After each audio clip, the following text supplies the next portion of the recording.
Sifat dari orang yang bertakwa kada hanya mengerjakan sholat 5 waktu, namun memiliki tradisi rutin bersedekah, bahkan berinfak dalam kondisi senang maupun susah.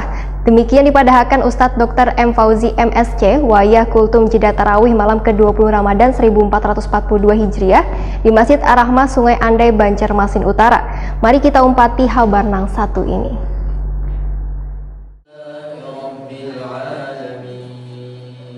Takwa merupakan sebuah gelar istimewa yang Allah memberikan kepada seseorang yang telah menjalani serangkaian ibadah dengan sempurna.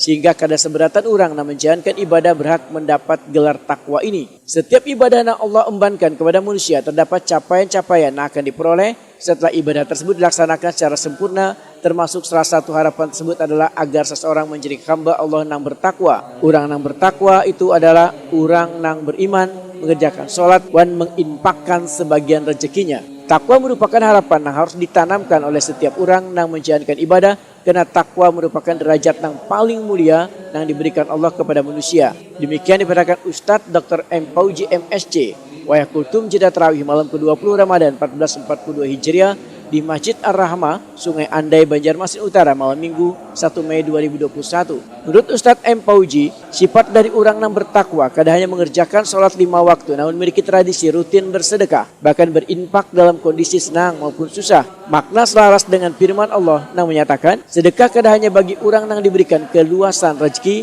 tapi juga bagi orang yang rezekinya sempit. Ustadz M. Fauzi memudahkan, dan rezeki itu ada 3, yaitu rezeki yang kita makan adalah rezeki berupa makanan yang masuk dalam tubuh. Kedua adalah rezeki yang kita pakai.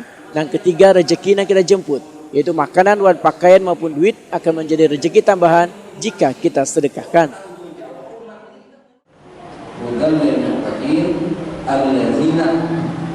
Bila ada kalimat al-ladzi itu menjelaskan yang sebelumnya, yakni atau adalah petunjuk bagi orang yang bertakwa, yakni siapa mereka? Alladzina yu'minuna bil ghaib. Orang itu beriman. Wa yuqimuna shalah, dan orang yang menegakkan salat. Dan wa mimma razaqnahum yunfiqun. Orang-orang yang menginfakkan sebagai rezeki yang Allah memberikan kepada mereka. Ini diantaranya, dan masih ada lanjutan. Nah, 3 perkara pertama pada ayat yang ketiga surah Al-Baqarah ini, iman itu amal setiap saat. Ya, amal yang dikerjakan setiap harus ada iman tertanam dalam batin, jangan sampai hilang. Salat dan infak itu dikaitkan merupakan akmalul yaumiyah. Karena sholat adalah amal harian, diatofkan dengan infak, berarti kita mesti melakukan sholat setiap hari dan juga melakukan infak. Tidak salah pengurus masjid setiap hari dalam satu waktu sholat ataupun kelimanya ketika itu memang dihajatkan berjamaahnya banyak, itu tidak salah. Setelah sholat kalian infak beredar. Sementara itu Masjid Ar-Rahmah Sungai Andai, Banjarmasin Utara yang berada di tengah kawasan penduduk ini dalam pelaksanaan kegiatan keagamaan mematuhi protokol kesehatan COVID-19 sesuai dengan anjuran pemerintah.